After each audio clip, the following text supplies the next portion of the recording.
note that I think land acknowledgements are a very important part of our procedures and our activities on a day-to-day basis. And I hope that all of you take them to heart as opposed to just obligation to start meetings. And with that, I'm going to ask my fellow councillors if anyone has any declarations of pecuniary interest or conflict of interest. Councillor Cooper. Not a conflict, but recommend a 15-minute meeting as well. Thank you. That will be entirely up to the extent to which council wishes to discuss these matters. And Ms. Nicholson, you would have to make a very brief presentation. Okay. So nobody declaring any conflicts. I have moved by Councillor Predko, seconded by Councillor Jarvis. Be it resolved, the Committee of the Whole adopts the agenda of September 12th, 2023 as circulated. All those in favor? And that is carried. Did I officially use the words call this meeting to order? I can't recall if I did, but we did call it to order at 9:30, just in case I missed that. Now I'm thinking about it. And now we are going to turn the floor over to, or maybe the screen if you prefer, to Ms. Nicholson, our building department CBO, Chief Building Official, for a report, a multi-year report. It is. Thank you, Your Worship. Karen will lovely put this presentation on the screen. It's fairly short. I'm sure you all lovingly read the report that was put before you, full of nothing but quite a few numbers. So what this presentation is doing is just kind of breaking it down in graph form, just, you know, make it a little more straightforward. And then if you have any questions, you can let me know. So the first slide you can see was the statistics from this year, which was done basically to the end of last month. As you can see, it clearly lists the construction value so far. Our revenue, that is just permit based, not the other revenue that we bring in, which is maintenance fees, because obviously that hasn't come into effect as of this year. The current number of permits issued and the number of inspections conducted. Another requirement that we are supposed to do yearly is report on our reserve that we have. You can see that the amount there is just $735,872.28. If you read in the report, you can see as of December, just before the end of December 2021, it was actually only $33,000. We did not have a very good reserve due to the values of everything construction-wise in COVID. This has actually helped increase our reserve purposes. And what the reserve is for is to cover costs in the case of, you know, something crashing, you know, the market going down, or us not being able to get the funds we do need to run the department. You can go next slide, Karen. Thank you. All right, so here you can see is a breakdown from the years. Each of these following graphs on the next slides will just give you a breakdown from about 2019 to 2022. You can see our construction values in the our construction revenue. I think I messed up that slide. And then secondly, our actual building permit fees that we have collected in the previous years.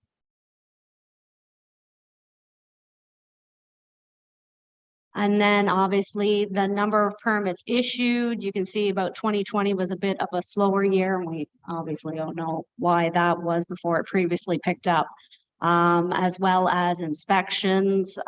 Thing is, we have a lot of outstanding open permits.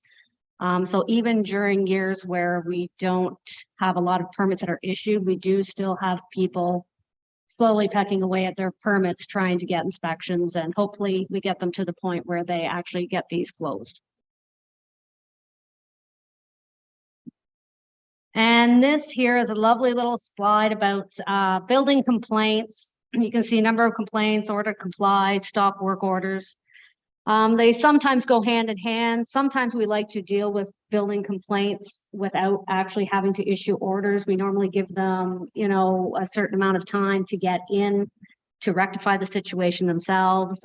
If they need a little more forcefulness, or if the situation is a little more serious, we will then go directly to applying orders to the property. Here's a little short detail on our septic reinspection program from this year and some results. Currently, the only outstanding area we have left to do is on the Severn River, which is above the Big Chute. So we've actually had a very successful year in numbers wise.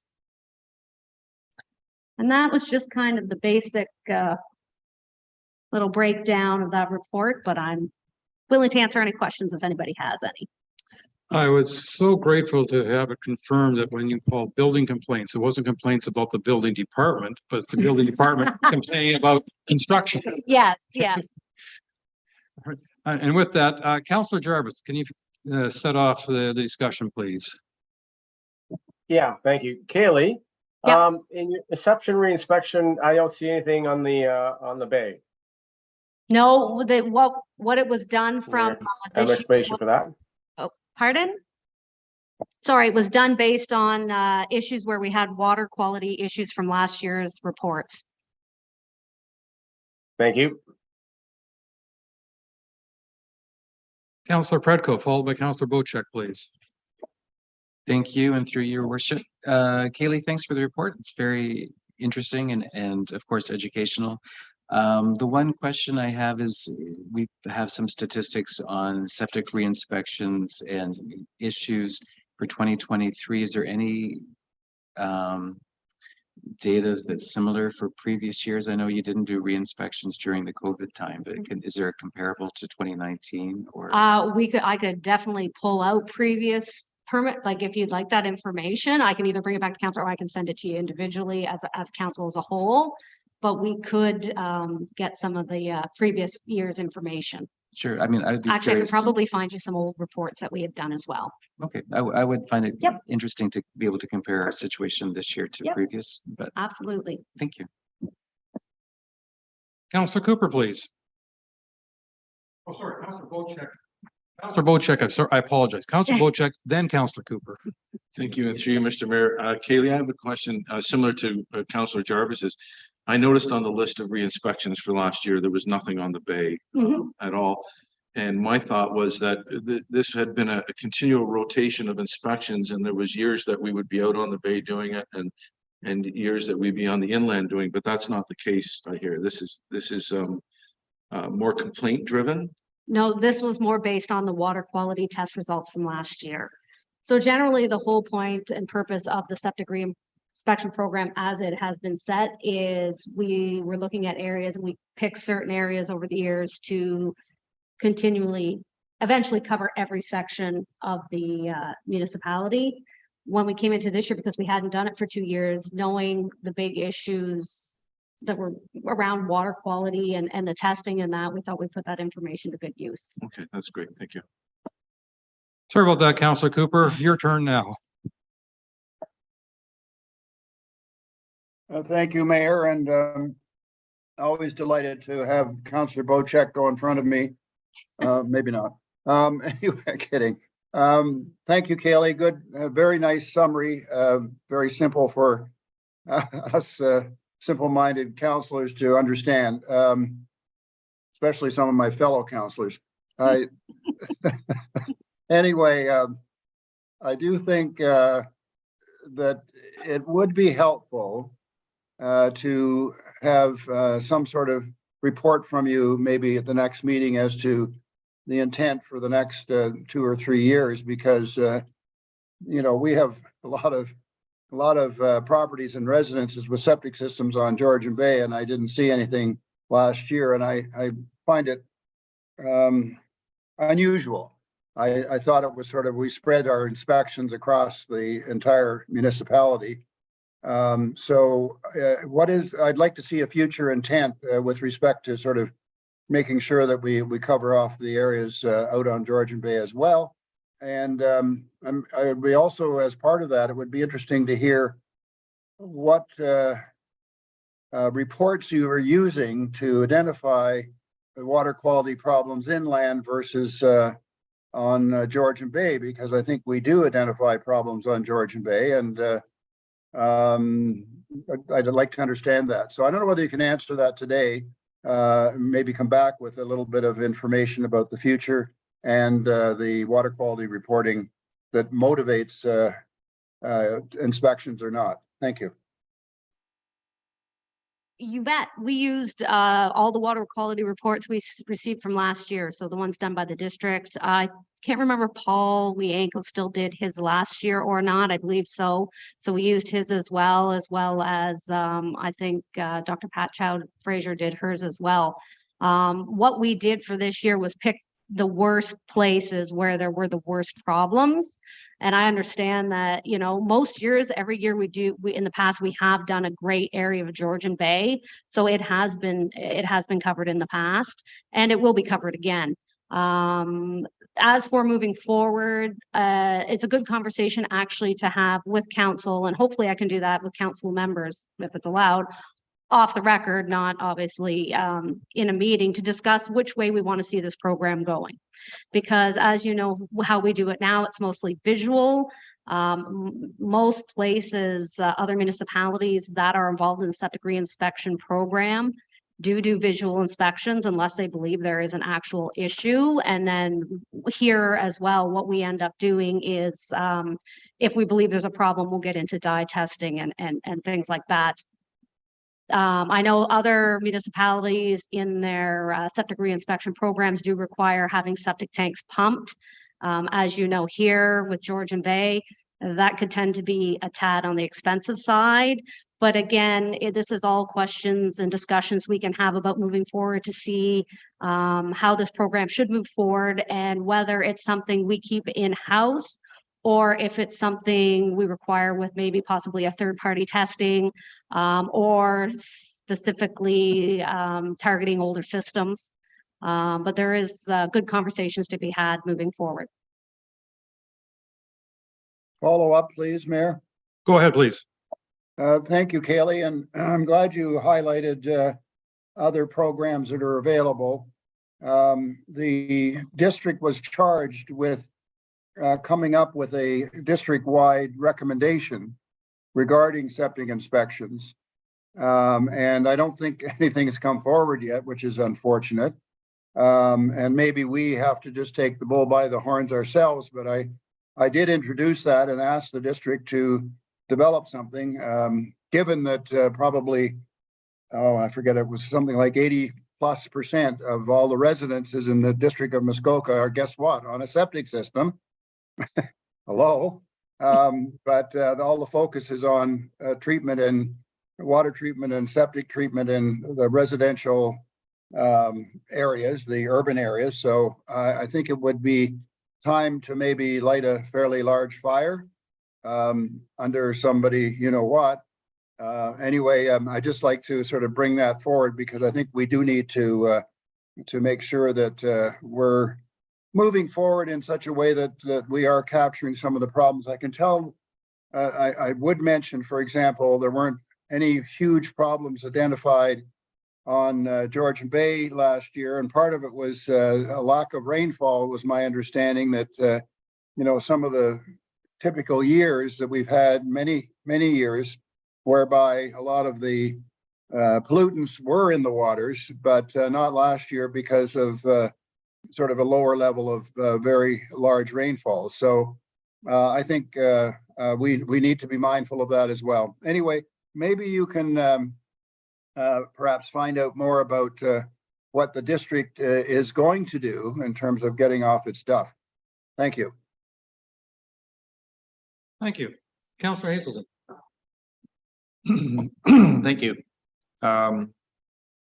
So I'm going to offer a comment on what Councillor Cooper just said. It scares the hell out of me that the district would come up with a program, given that they're mostly road access properties and we are mostly water access properties, and strategies for road access properties are likely going to be different than water access properties. You've already said the cost of dealing with septic systems out in the water is a problem. Can I ask you a question? Do you have a septic sludge inspection stick? I do. You do. Well, As a matter of fact, so do I. And I was able to help a couple of friends make a decision on whether they pump their septic, Yeah. their tank out or not by going down and doing the septic sludge Yeah. stick inspection and realizing there's no sludge buildup. And so I think that if we could, I don't know what approvals you need, but I think from a rather than a simple visual, if we could at least migrate to a septic sludge stick inspection, take the lid off and go for it. The likelihood of finding tanks that are a problem would be a good next step. But as I say, it scares the hell out of me that we would think about having a district suggestion when their clientele are totally different from our clientele. And it will bankrupt most people if they have to pay for a barge and a truck to come out and pump out their tank just because somebody thinks that's a good idea, when in fact it isn't. And we had these two candidates who were adamant that it's been so long, why don't I just get my tank pumped out? No, you don't need it, and the stick proved it. Anyway, so that's one thing. Second thing I have, if I may, building inspections. Has anybody talked to you about LiDAR mapping and inspections of properties in the spring when the foliage isn't out? For what purpose? Sorry. And it's somewhat of a rhetorical question. I'll talk to you about it later. Okay. Put it this way. I would offer a comment that the building department only knows about issues when people complain. But there's a whole lot of things going on out there that the building department never gets complained about. It's true, but we unfortunately don't have the rights just to wander around on people's properties, assuming that they've done things wrong. I understand that, So, yeah, but I also know that one of the major banks in their mortgage department uses LiDAR mapping and early season inspections of properties to confirm that what somebody is saying they are trying to get mortgaged on is in fact what they are getting mortgaged on. yeah. In other words, a full repository of properties, which would have immense value going forward. We can chat about that later. But I'm delighted to see this kind of report. I think it gives us some good insights into what's going on out there. It's amazing the numerical value of the construction that's going on.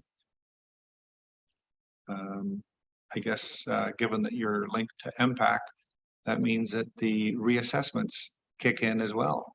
They do get reports from us monthly. So that means a lot more revenue for the township. Yes. Okay, that's enough. Thanks. Thank you. I have one question.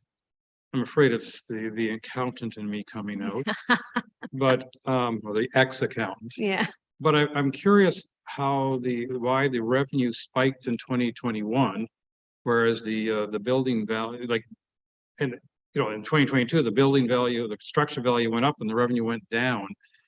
Is this just a timing issue of when applications are made versus, or how does that work? Right. So what happens with our revenues and the way we put it is when people apply for permits generally, and it depends because what previously happened is when they made the application, they were made to pay the full amount. Kind of during COVID because people weren't really coming into the office and that it was more a pay after it was issued. So sometimes, it would be put into the computer at a certain point with the value and whatnot for that year, but maybe the revenue went in the next year. So it really depends on, unfortunately, when it's actually paid. So that kind of makes a change from year to year. So, and then just a follow-up I may, and especially when we're talking about assessments and all that. Yeah. When you record the construction value, is that at the time of application normally, not the time of But- completion? But that's for our purposes. MPAC assigns their own assessment Yes, but- value. So your construction values, I come in, I'm putting Yep. $100,000 addition on my cottage. Yeah. You record as 2023 because you issued the permit, but MPAC might not record it until 2025 because that's when the building, the file got closed out. Right, they'll do it at occupancy normally, but again, they're not using our Yes, values. so there is a timing difference between you Yep. and impact. Absolutely. Sometimes a lot of years. Yeah, I know some building permits last a decade or more. People like to peck away at them when they're doing it themselves. And they don't move very fast sometimes. Well, and they get the advantage of not paying taxes on it in the meantime. Yeah, the Uh-oh. cost of a annual payment to keep a building permit active is usually less than the cost of the reassessment. Well, and just on another note, if MPAC does attend your property, whether you've had occupancy or not, if you're occupying it, they will assess you as occupying that property. It's a bit of a misconception out there. People don't think they're going to get their inspections, that it changes it. If they show up, they'll assess you accordingly. I still,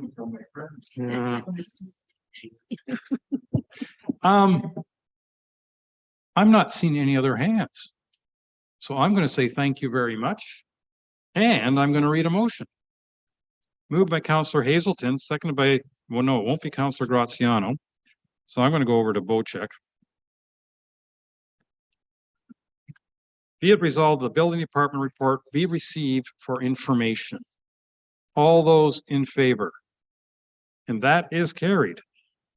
Thank you very much, Ms. CBO.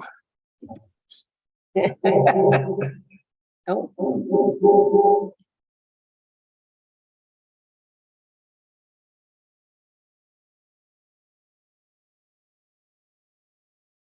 Next on our list, committee terms of reference.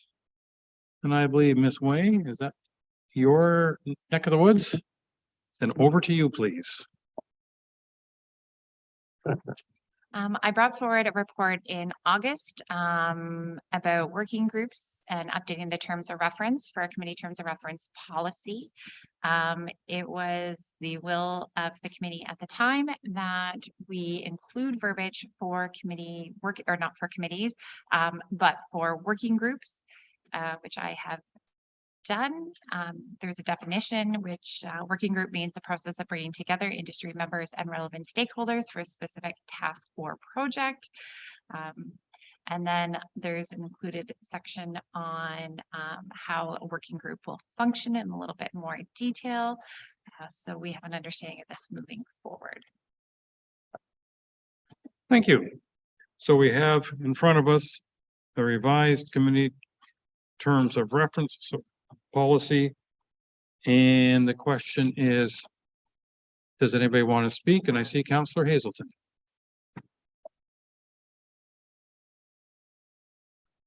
I have a question for the Burke on page 14 to 72. Page 5 of 13.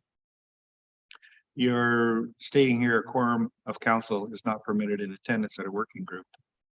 And yet we know that council can meet informally, talk about anything. So I'm not sure I understand why that statement's in there. Because the working group will be for a specific task or project, and the information discovered at that working group would lead to decisions of council. So council can't meet in quorum unless it's within a meeting if they're advancing the business. But who does the working, so the working group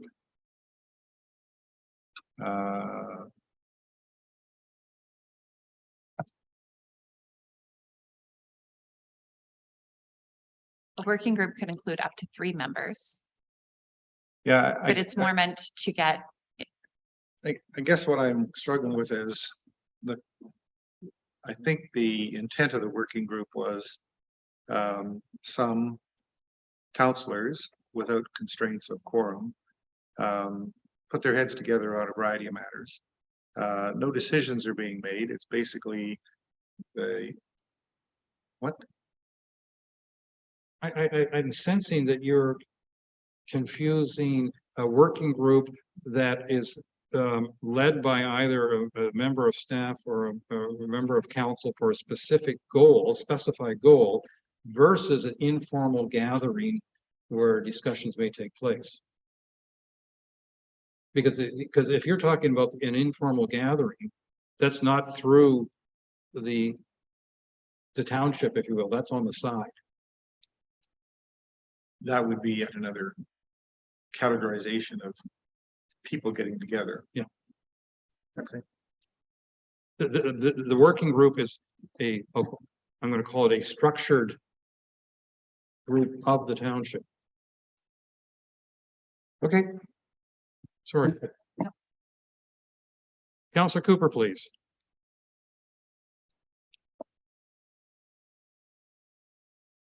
I just would like to pick up on that point. It was my understanding that the working group was sort of a new iteration of ad hoc committee, like one I pulled together regarding 6 Mile Lake. And it was a group of people offering, many experts offering advice to council as to how to deal with certain matters. And I thought the working group was going to be coming forward in that regard, and that it was sort of not a formal committee of council, but rather a working group, two different things. So that was, and I believe the initiative for this came from council. So just in terms of use of verbiage, I read the first sentence that says a working group will be utilized by the township, either staff or council. Well, it was initiated by council. If nothing else, the word council should be first, not staff. Nothing against staff, but it's a council initiative. And that's the way I see it anyway. And so I think I want to make sure that we don't have the tail wagging the dog again.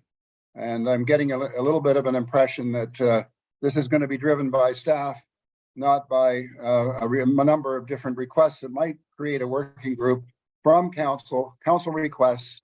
And I'd like to get some clarification on that, because I'm not terribly happy about having this as a formal council-driven, administration-driven working group. Thank you. Mariotta. Yeah, I'm thinking back to the training session we had with excuse me, with Rick O'Connor. And I believe that the working groups, based on what Rick O'Connor suggested, and we've really moved that forward from that meeting. The working groups in the city of Ottawa are staff driven. So we recognize that here at the township, it's a partnership. But you know, the basis of this was also taking into account the training that we all had and the feedback that Rick O'Connor gave us. So potatoes, we can move council in front of staff. It's not, you know, really a real big issue. Just let us know maybe before the meeting so we can make these changes. But yeah, that's the crux of the working group and how that kind of came forward. So if I could follow up, please. And thank you very much, CAO Mariotti, for your interpretation. It's not exactly how I recall it.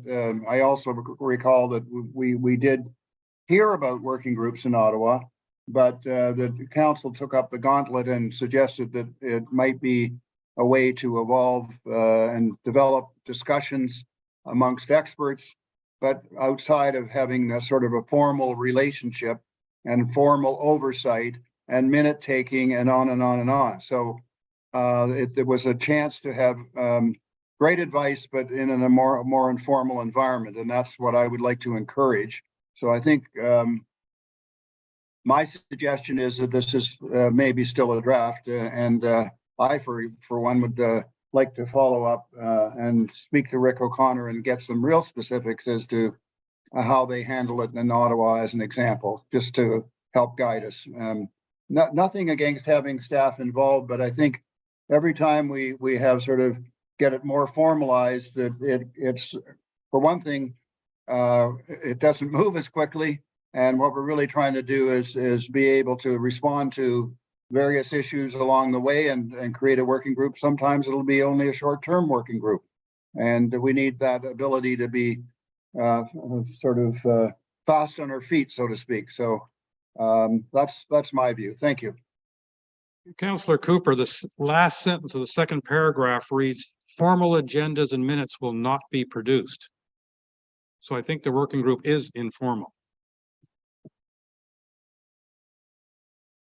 So if it's informal, let's make sure it is that way. And I'm not getting that impression, or that it has to be sort of almost approved by staff. And I don't think that's what I want to see. Thank you. Clerk Way, please. I believe the verbiage that has been included in the terms of reference provides for what you're asking for, Councillor Cooper.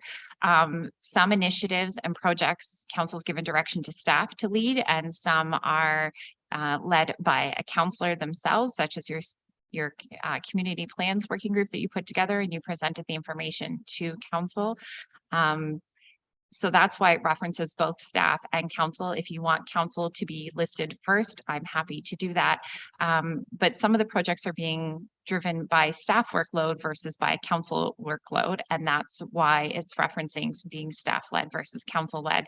But it is meant to put together in a room a group of experts in a field on a specific information, to have open dialogue without the formal structure of a committee, and the information gathered at those sessions or meetings would then be utilized to give the direction for a project or provide information back to council for them to make a decision, which is why the quorum piece is important. This is very separate from a committee. The City of Ottawa doesn't actually have a definition for working groups within their committee terms of reference. But the structure that's provided here has come from several other examples across the province that have structure provided. In order for us to move forward, we need to be able to delineate between what is a formal structure and what is our informal structure. And that is what the working groups is providing as per council's direction. If I may, just briefly, Mayor. Please. And thank you for that clarification and the intent here. I'm encouraged by what you're saying. I would still, I know this is very picayune, but I would like to see it read, when the township council or staff, just change the order. I would appreciate seeing that, because I think we need to remember that at the end of the day, it's council that should be driving the bus. Thank you. Thank you. Councillor Wojcik, please. Thank you. And through you, Mr. Mayor, just some points of clarity here. I find myself confused with the number of different boards and committees and that I sit on. And this leaves some speculation to what is going to be a working group and what is going to be a committee of council. So I'm just wondering if we could formalize a list of the working groups, the official committees of council, all the different boards and that kind of stuff. So like, I don't know if the planning council is going to end up as a working group or if it's going to stay a committee of council. There's just a little bit of confusion on my part, and just for clarity on which ones are going to remain committees of council and which will turn into these working groups. Clerk Way. Based off the discussion that we had in August, it was the will of council, or I guess committee of the whole at the time, that all of our existing committees were to remain committees. If you scroll down, the first part of the committee terms of reference policy is about the structure of the committees, the working groups, and how they unfold. And then the second half is all of the specific committees and their specific mandates and remuneration, et cetera. So we are not changing anything as it stands today, but all of this is doing is providing moving forward. If we want something to be a working group and not a formal committee, we can do so. That's great. But we can provide my a list comprehension moving of the forward. report didn't say that, but that's exactly what it says. And thank you. Okay, thank you. Thank you. Councillor Jarvis. Yeah, I'm going to follow up with Councillor Wojcik's comments and Karen Way's explanation. My understanding was that the working group concept for us was a replacement for those committees, such as the arena committee and that type of thing. Well, okay, I missed that or I misunderstood. So we're gonna have working groups and the committees that currently stand. Is that correct? I'm concerned about everybody's memory. Yeah, We had a discussion last month in which it was proposed that we convert some of our committees of council to working groups. yes. The majority of councillors were emotionally attached to being committees of council, and therefore they remain committees of council. Working groups going forward was a suggestion we received back in the training we took in July. In that case, the examples that were given to us were actually staff-driven working groups because they would get outside some of the regulations the province has put in place around formal committees. And there was definitely an appetite recognized to have this informal working group approach. What our clerk has done is she's expanded it from not being staff-driven working groups, but they could also potentially be council-driven working groups. So it was expanded from what the original concept that was presented to us back during our training concept. So I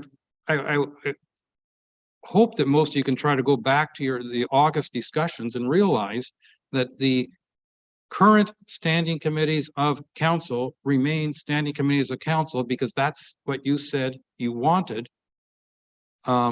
You wanted the formal structure and those, and I'm going to call it status, it seemed to me, of those particular groups. But now going forward, you have the option of, if we want to have something studied a little more thoroughly outside of council, we can either do it through a committee of council, which is the more formal structure, or through a working group, which is the more informal structure, and it can be led either by a councillor or by staff. So we have options. This document in front of us gives us options. I appreciate the refresher. Thank you, Mayor. Councillor Cooper, you want an additional comment? Yes, Mayor, and thank you for your clarification. And I think you've jogged our memories very nicely.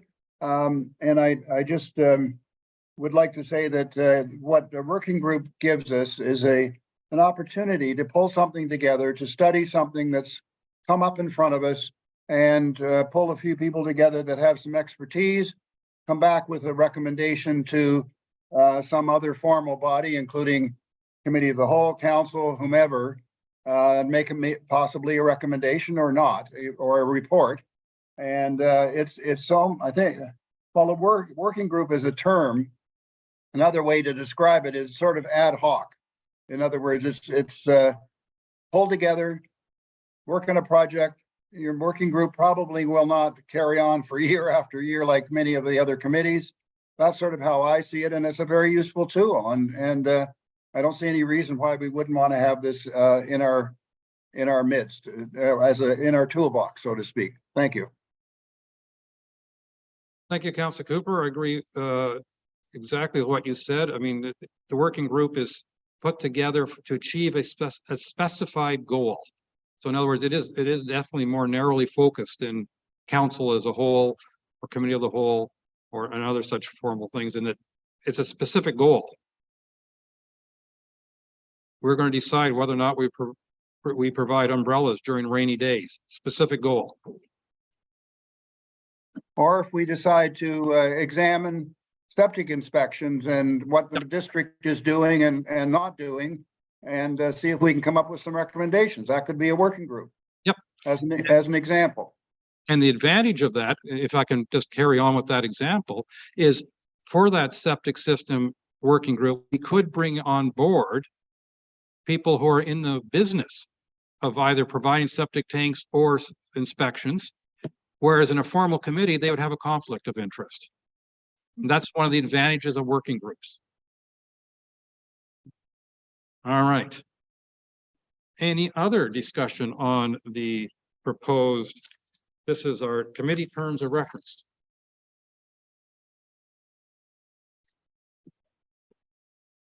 All right.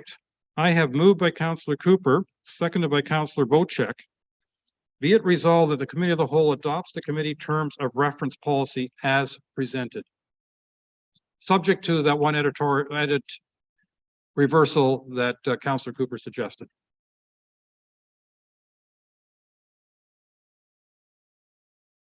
I'm going to say as amended in the motion. Any further discussion? All those in favor? And that is carried. Thank you very much.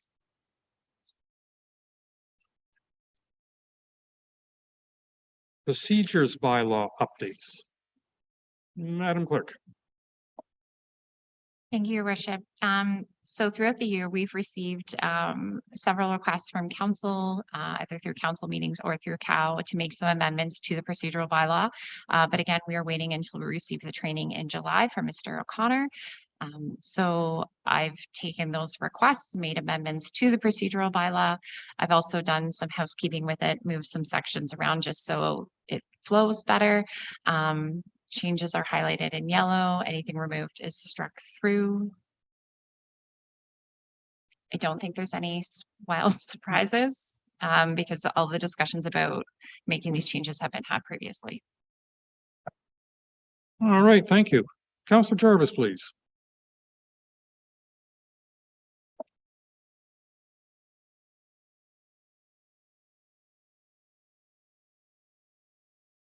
You are muted and our lip read, you're in a little bit dark, so our lip reading skills aren't cutting in, I'm afraid.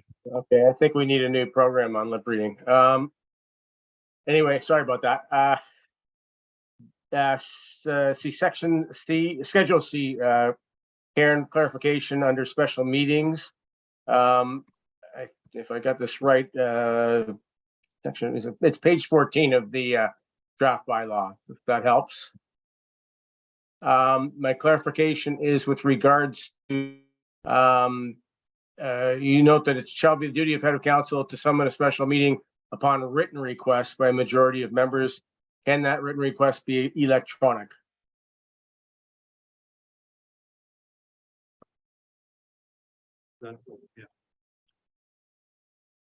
That's the section that if the head of council doesn't call the meeting, Yeah. that's the part you're referring to. Yeah, in both B and C, the clerk way has highlighted written in both paragraphs there, and I'm just wondering if that can be an electronic request, or does that have to be formally written down on a piece of paper and handed in? Is I guess my clarification. So modern standards written could be an email or a fax if you were so inclined, or the note. Just something. Not a verbal request, not a phone call. That way there's no mistaking that, oh, something someone said off the cuff versus I'm making this actual request. Just so, yeah, so it could be an email if that's what you mean. If I need to clarify that in brackets or something, or provide an example, I can do so. Unfortunately, I think we should probably have that clarified, Karen. Just for convenience, just in case of any complication there. And then I had one other question from Schedule H, which would be page 31, which I'm going to as we talk. You indicate, it's kind of bizarre. On page 31, the number 1 under Schedule H, Council Information Packages, CIP, the number 1 has been crossed out. Is that intentional? No, it's because I stroke out preparation and distribution on the other half of that title, and it carries over to, Oh, okay. It's just a formatting thing. So when I do the final version, the 1 will be there. Sorry. Okay, no problem. And then, no, okay, the other one was answered. And 2E in that same section, I believe, that same schedule. 2E, yeah, subject, you cross out subject to the discretion of the clerk, matters not reached prior to the adjournment shall take priority over new matters at the following regular meeting. Is that to indicate that if matters are not completed at one meeting, they will not be carried forward at all, or is that the discretion of the clerk, or what do we have there? Or is that noted somewhere else? So matters not reached prior to adjournment per the municipal act automatically go to the next meeting. This is just saying that they're not going to take priority. It's removing that priority status of them. Okay, so yeah, municipal act allows for them to move forward. Okay, that's all I needed. Thank you. You studied this carefully. Thank you. Councilor Pridko. I don't want all Karen's work to go unheeded here. Thank you, and through you, your worship. My question and minor request for a change is on page 19 in section 7 or paragraph 17. Members shall ensure that all personal communications devices such as cell phones should be turned to silent mode and kept out of view during the meeting. Can we extend that to prohibit personal communication devices from being in the room? We can. That's actually in two different sections. So this schedule, I believe this one is under closed session. Just closed. Yeah, so it is noted for open sessions. I can't, it'll take me a second to find what page, but I moved it into closed session just to provide clarification to that.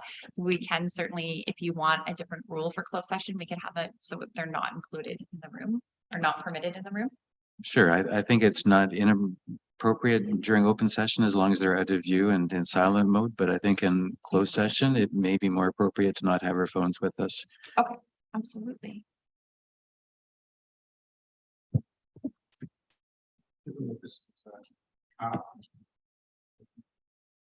Well, I can recognize you, yes. Councilor Hazelton. So I understand the intent of no cell phones, but where we have an ability to connect remotely, it may be that you have to have a cell phone with you to do the remote connection. Still have our laptop. Maybe, maybe not. You may be in. Anyways, I just think it's too much lockdown. I'm not. I would not be in favor of that. I think it's. I mean, I think it goes too far.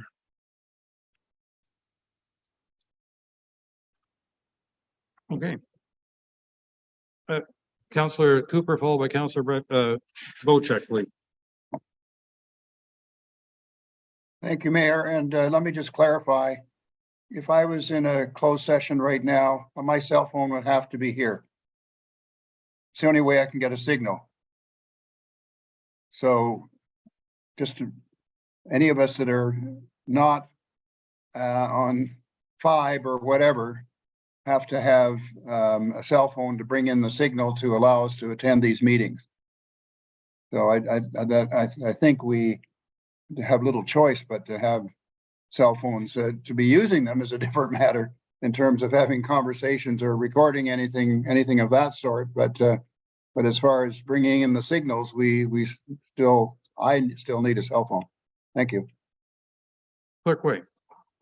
I'm just wondering, a happy medium compromise. What if there's an exception to remote attendance? So if you're attending remotely, obviously personal devices would need to be utilized in order to permit that connection. This is more, we're all sitting at a table together. Are we sitting on our phones? Are we not? I think that's, I'm looking over at the side. Is that a happy, I don't know, do we make exceptions for remote attendance in this circumstance as a? I would.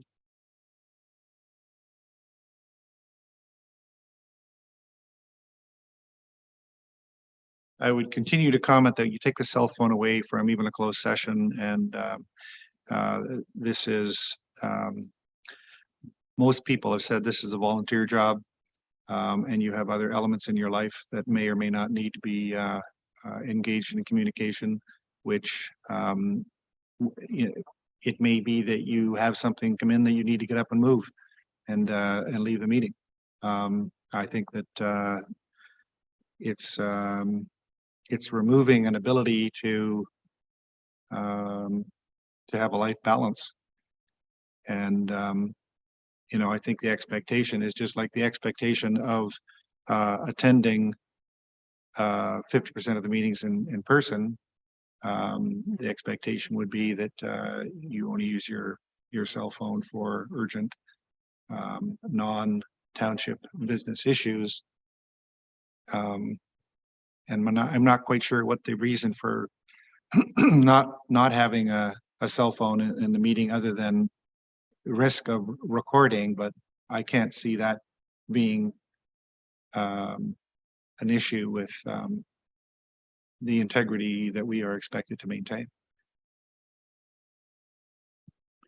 Councillor Wojcik. Thank you, and through you, Mr. Mayor. I do support what was brought forward by Councillor Pretko. I know corporately, in my boardroom in Chicago, when we enter into a closed session meeting, we're all asked to put our phones in a rack so that things are not recorded and shared outside of the meeting. Now, that's, you know, in the corporate world, that's what I'm used to. And I didn't see any problem that if we were entering into a closed session meeting, say in the boardroom here, that all phones would be put in a rack. And if there's an emergency or something, then you attend your phone. But feel very uncomfortable saying some of the things that I say in closed session, knowing that they're in closed, but there is the opportunity for them to be recorded and shared outside of that closed session. So Councillor Pretko made this recommendation. I thought it was a fair and equitable a statement.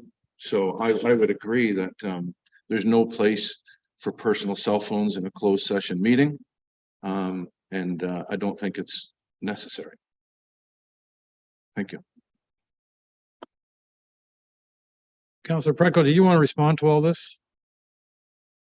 Sure, I have opened up a can of worms. I mean, I think it's just another transparency item. I think if the phones are on the side counter, I think there's just the confirmation that, you know, they're not being used for recording or for communicating with other people to get you know, feedback from something. So we could make it a modification so that even if we just say in the clause that no personal device shall be used to record the proceedings, that would be satisfactory to me. Councillor Cooper. Well, I have to say, I like the idea of suggesting that we should have some verbiage about recording. I don't particularly like the idea of taking the phones away. It implies mistrust of your fellow councillors, and I certainly don't mistrust any of you or expect any of you to be recording in a closed session. So I wouldn't. I think the intent of this is decent, and if we said recording will not be allowed, blah blah blah, I think it's what you're suggesting, Councillor Pretko, would be better than, you know, sort of putting handcuffs on us and taking away our cell phones. I think is a bit extreme. Thank you. I think that we should also add to that the cell phones will be not used for communication except in emergency, or not. What I think what we have to have some verbiage in there that it's also, you're not using it to communicate with somebody, to receive advice, or that's anything that's related to the subject in closed. Like, in other words, it's not the time to be doing the research, if I can use that loose term.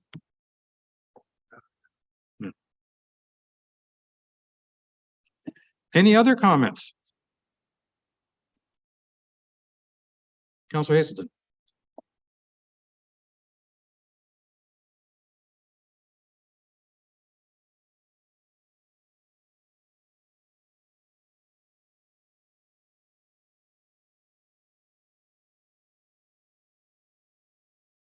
Do I have to repeat all that? Page 46 of the package, page 20 of the report, item 6.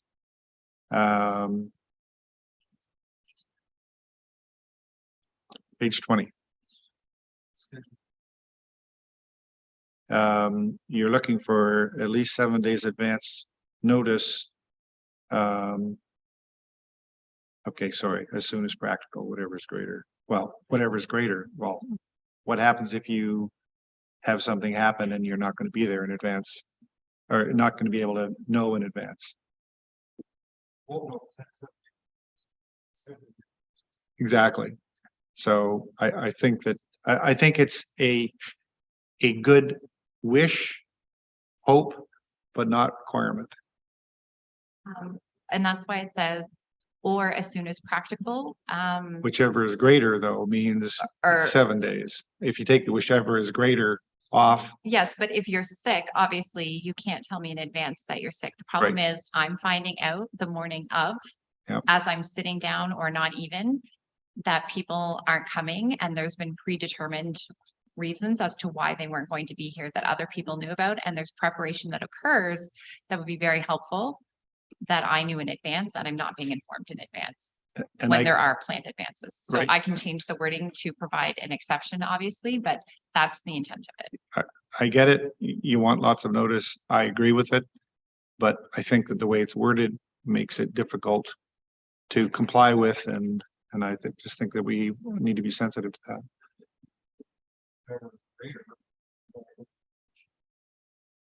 But, I might phone in sick and born. Tend to, but I'm not phone in sick that morning. Mayor, we can't hear you. Microphone. Oh, thank you. I goofed up. I apologize to everyone. I was just saying if the words whichever is greater is removed from that clause, then the intent is the same, that we give as much advance notice as possible to our clerk if we're not able to attend a meeting. But there will be an unfortunate occasion where we take ill that morning and we can't get out of bed, for instance. So that some things like that can happen, but if we know we're not going to be there because we're attending a wedding, we should tell you a week in advance. Yes. Or we could call in sick in the morning and call in well in the afternoon. Just kidding. Page 23 of the package, where you have highlighted the cow resolution 2023-02. Shall I wait till you get there, or? This is page 23 of the package. It's not in the bylaw, it's of the package in the staff report.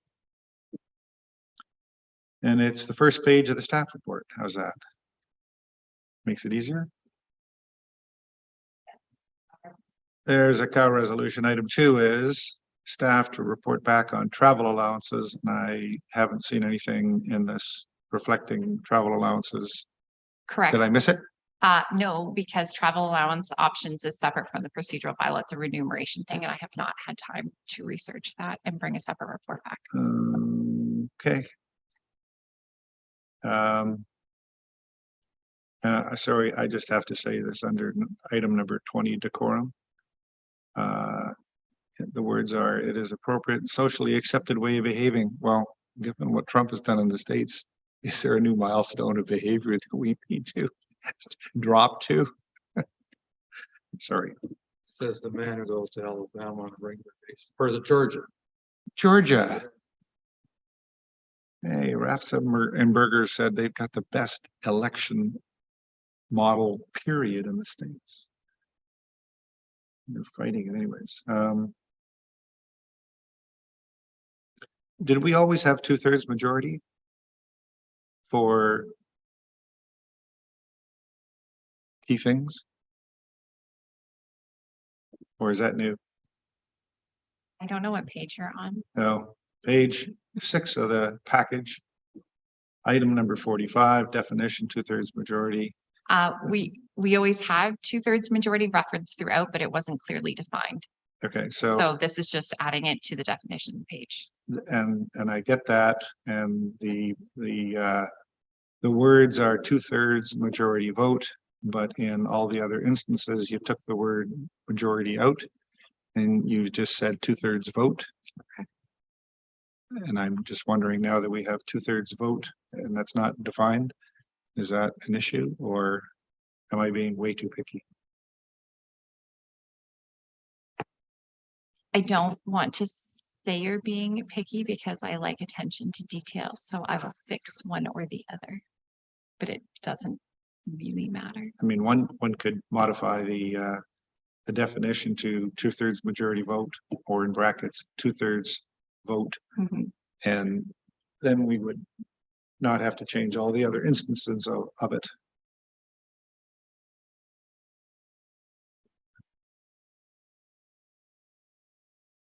So I've been looking for it, can't find it, but the concept of a committee chair calling a meeting, Mhm. where is that wording?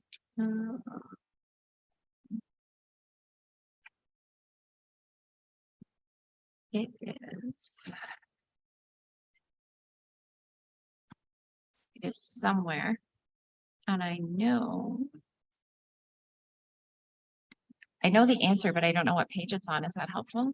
Okay, well, give me the answer first. The answer is they can make a request to the mayor and clerk, I believe.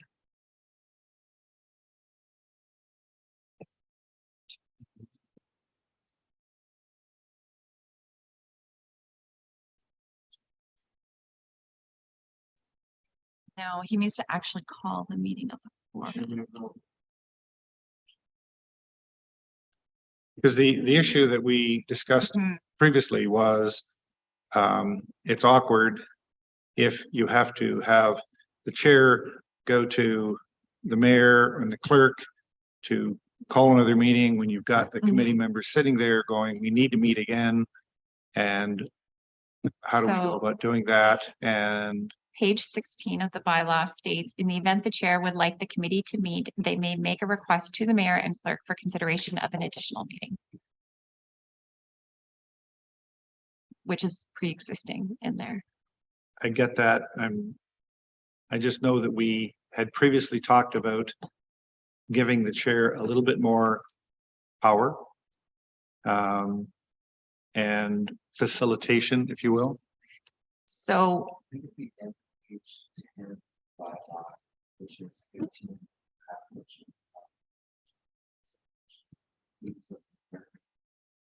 Mhm. So I do know what you're talking about, Councillor Hazelton, and that was before that conversation and inclusions to give more power to the chairs was included in this version that we currently have. That's from 2021. Those changes were made. So the current version has that. And I haven't had a complaint since then about a committee chair not being able to call the meeting. I mean, what the paragraph above says, all committees of council, which may include citizen members, shall meet per the approved calendar. And then the paragraph after this, I'm on page 16 of 46, or page 42 of 72, if you prefer.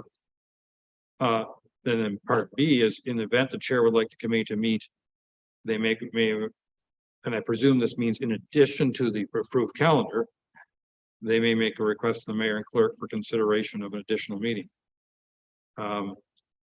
So the previous discussion that we had suggested that I'm not trying to, dispense with the mayor's role, but if the chair and the committee all believe they need to meet and they need to call another meeting to either continue with the mandate that they've got or whatever, meeting and discussing with the clerk as a facilitation issue, I think is the characteristic, as opposed to the way it's worded. It's essentially saying getting permission to meet again. I wonder if we could just say the mayor and or clerk. Mhm. In other words, To simplify it, yep, that's Yeah. fine. that way there's that flexibility built into it. Right. Because this is with regards to, we'll call it the formal committees of council versus a working group, Yes, and therefore, and because it requires staffing.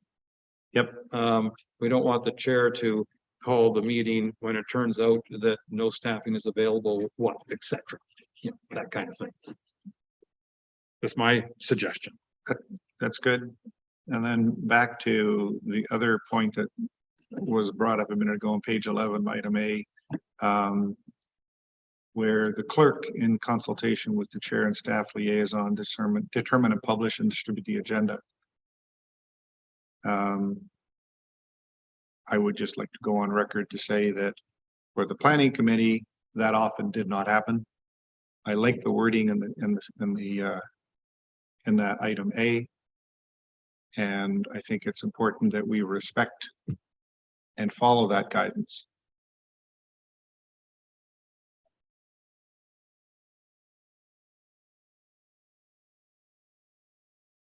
It's on page 11 of 46. Page 11, item A. It's under duties of the clerk.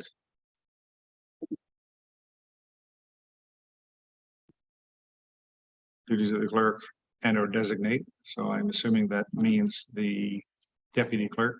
And then it's in consultation with the chair and staff liaison. Determine, publish, and distribute the agenda. So previously, we had several committee meetings where there were no discussions whatsoever with the chair. So I like what's there. I just want to find a way that maybe we need to highlight that for any of the formal committees we have.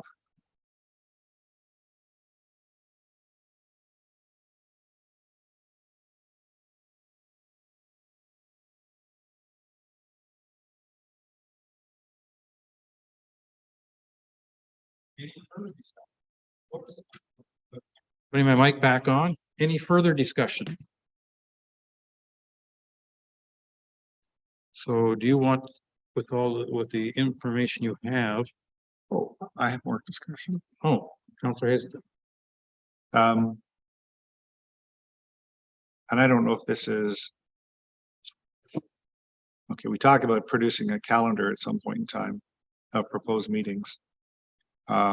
We had an arbitrary special council budget meeting changed from September to October with no consultation, no poll of who's available, who's not available, etc.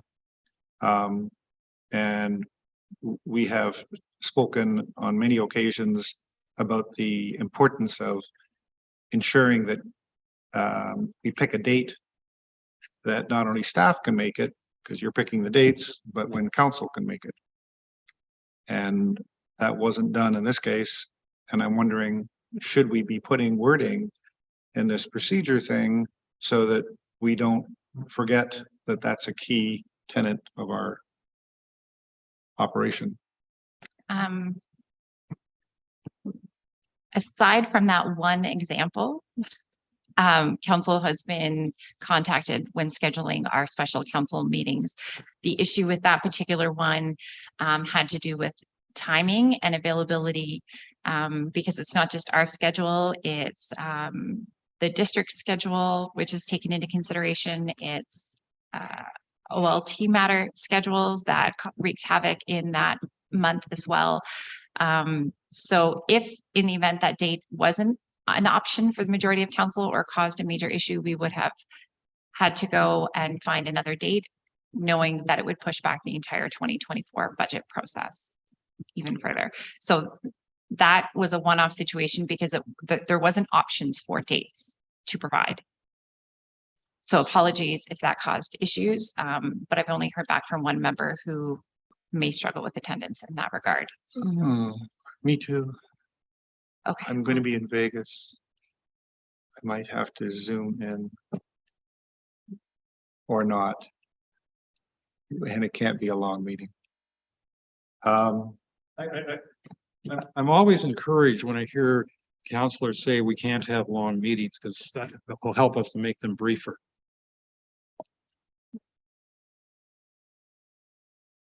So I have one other. Mayor, could I just weigh in on this subject, please? No, you can't. I'm Uh, talking. Councillor Hazelton, you are not the chair, so I'm going to say, Councillor Cooper, please go ahead and interrupt your colleague, Councillor Hazelton. Somebody's got to do it. In any event, I actually support this concept of making sure that council's available. And yes, this is a one-off. I would really, from a practice perspective suggests that we always make sure that our council is available. It's my understanding that council makes the decisions at the end of the day, and we need to be involved. And I realize that everybody's trying to get the budget done. Just remember that the district doesn't complete their budget until February or March. So we do have a little flexibility on the timing as it pertains to budgeting. Thank you very much. Thank you. And I think we normally, and we will do our best in the future to strive to poll council if there's any unusual or special councils being called. Councillor Hazelton. Further on the scheduling thing.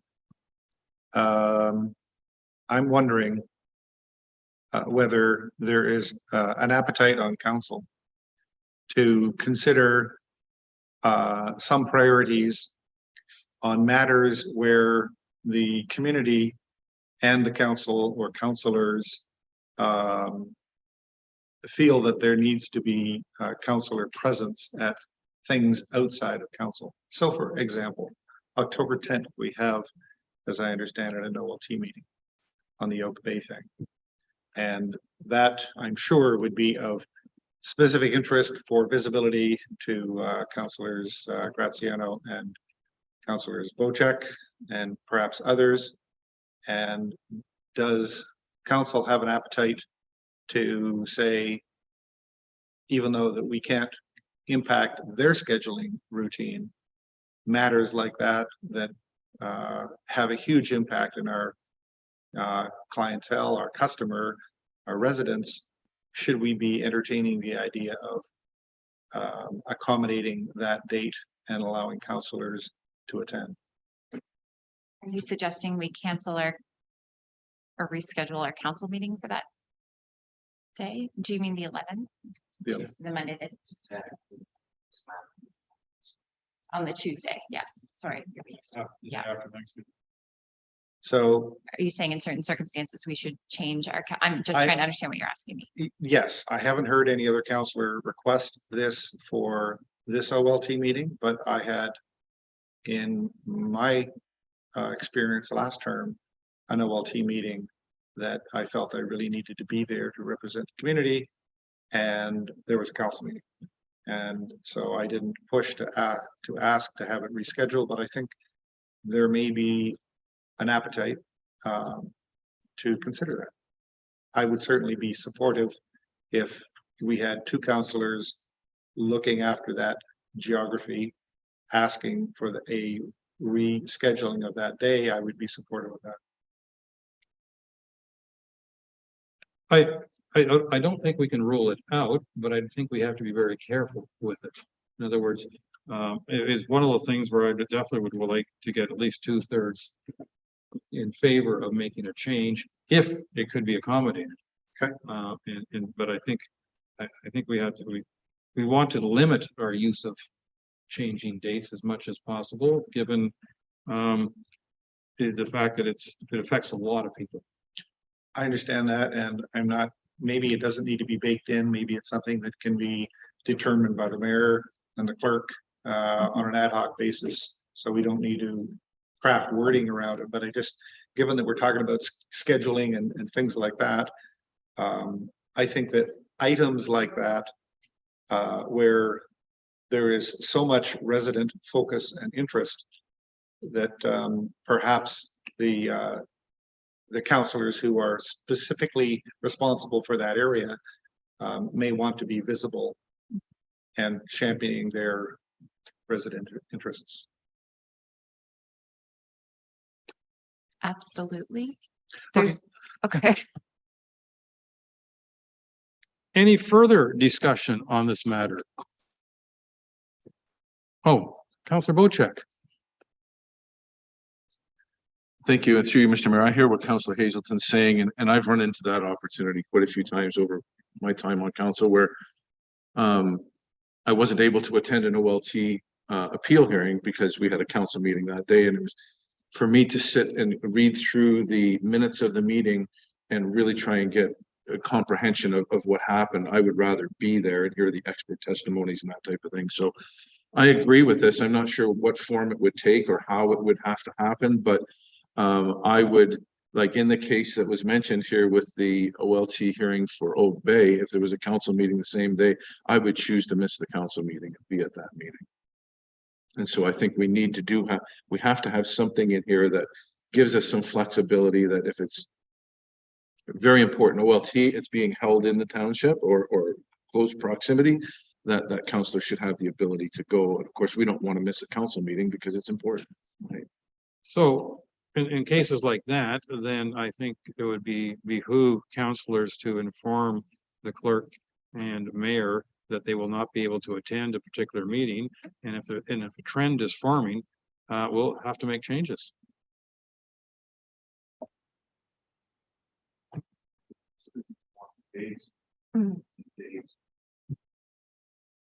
Yes, hence the October 17th date. There's no reason, yes, the schedule helps us plan for the year and it kind of, make sure that we hit our minimum amounts of meetings that we're supposed to have and plan ahead, et cetera. But if in the event for anything in this schedule that something comes up that makes it difficult or impossible to have that meeting on that particular day, there's no reason why we can't reschedule something on that calendar. If that makes it's a living document, so to speak. So. Any other discussion? Councillor Hazelton, and you wanted a brief meeting. Yeah. Sorry, it's a long document. I'm trying to digest the whole thing, and it's we have in the past asked for scheduling to be outside of key things like the Ontario Spring Break and American Thanksgiving. Is that bundled in here, or is that not? That's not bundled in here because the approved calendar the calendar still comes forward. That will force that discussion to take place. Okay. If that makes, which hasn't happened yet for 2024. I was hoping to get this done and then.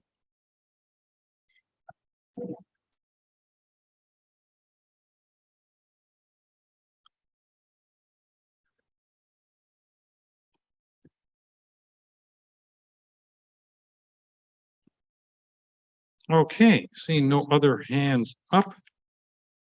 I have. No, I can check with the clerk. Would you like this referred to council, or do you want to have another cow at it, given the number of changes you've been asked?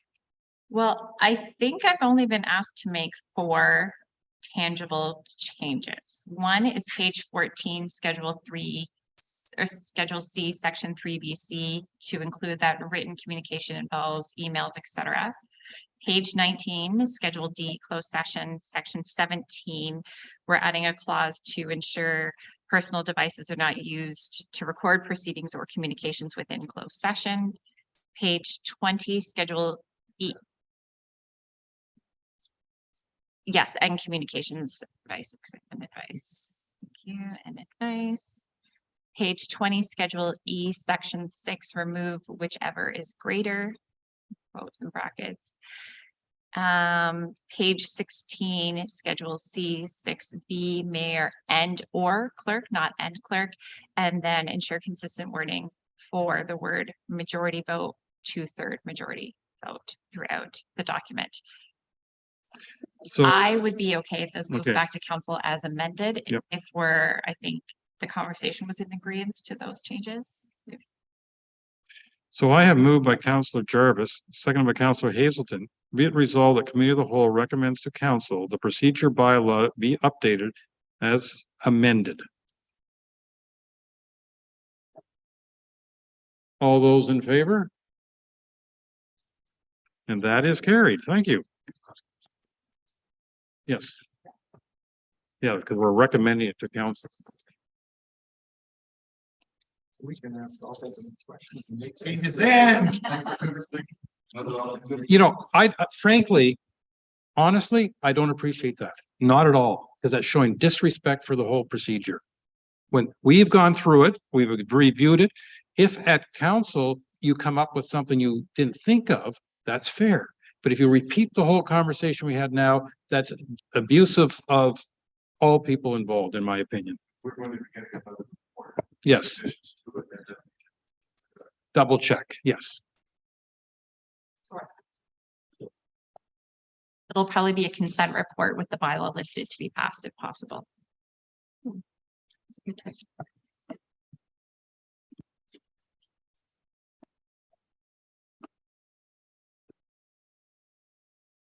All right. And with that, I have moved by Councillor Predko, seconded by Councillor Cooper.